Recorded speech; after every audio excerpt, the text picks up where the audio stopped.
Once upon a time, in a quiet little village in England, there lived a very special girl named Matilda Wormwood. From the moment she could speak, Matilda was different.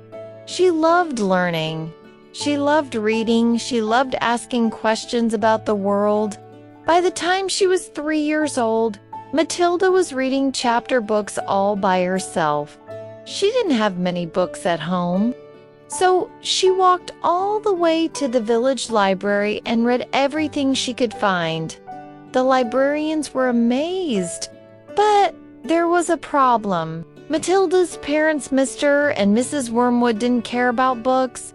They thought TV was better, and they didn't understand why Matilda wanted to learn so much. Her father sold used cars and tricked people to make money. Her mother stayed home, put on heavy makeup, and played bingo every day. Whenever Matilda tried to talk about books or numbers, her parents just said, "Stop being so weird."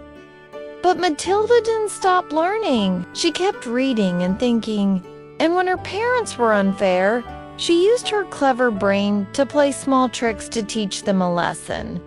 One day, her father ruined one of her library books and called her a cheat.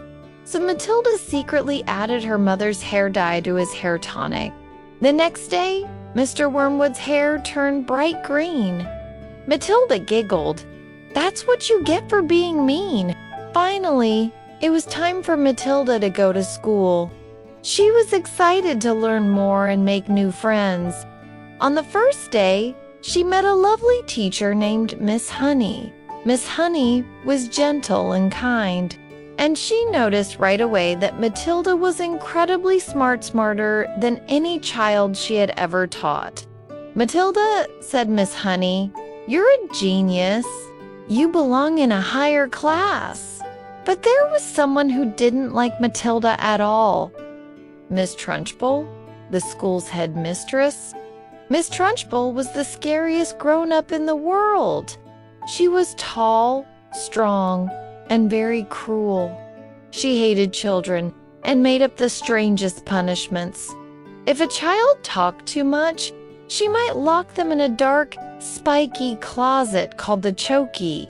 If someone wore their hair in pigtails, she might grab them and throw them across the playground.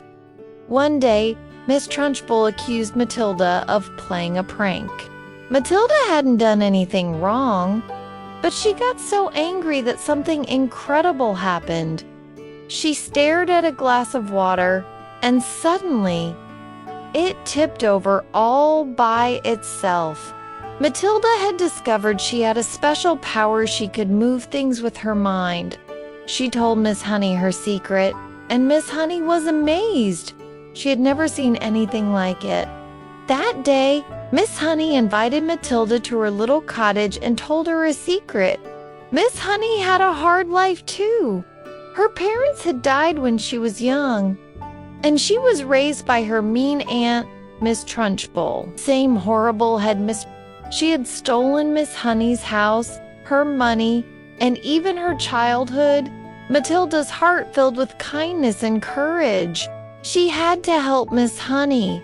So, the next time Miss Trunchbull came to class, Matilda concentrated harder than ever. She stared at a piece of chalk on the board and made it float in the air.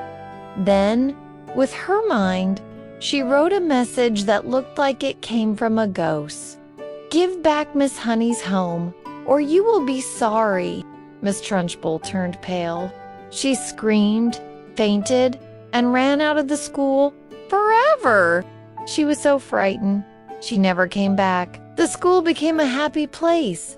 Laughter filled the hallways, children felt safe, and Miss Honey was made the new head. She moved back into her lovely home. And what about Matilda? Her parents had gotten into trouble for lying and cheating people, and they decided to run away and leave town. Before they left, Matilda asked if she could stay with Miss Honey. Surprisingly, her parents said, "Fine, do what you want." Matilda and Miss Honey hugged.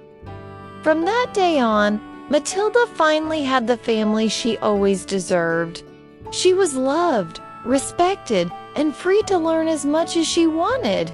Her powers slowly disappeared because she no longer needed them. She already had the greatest power of all, a bright, kind, and courageous heart.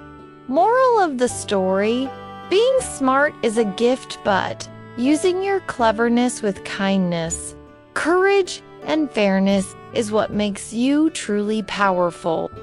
Even when others treat you unfairly, stay true to who you are and stand up for what's right.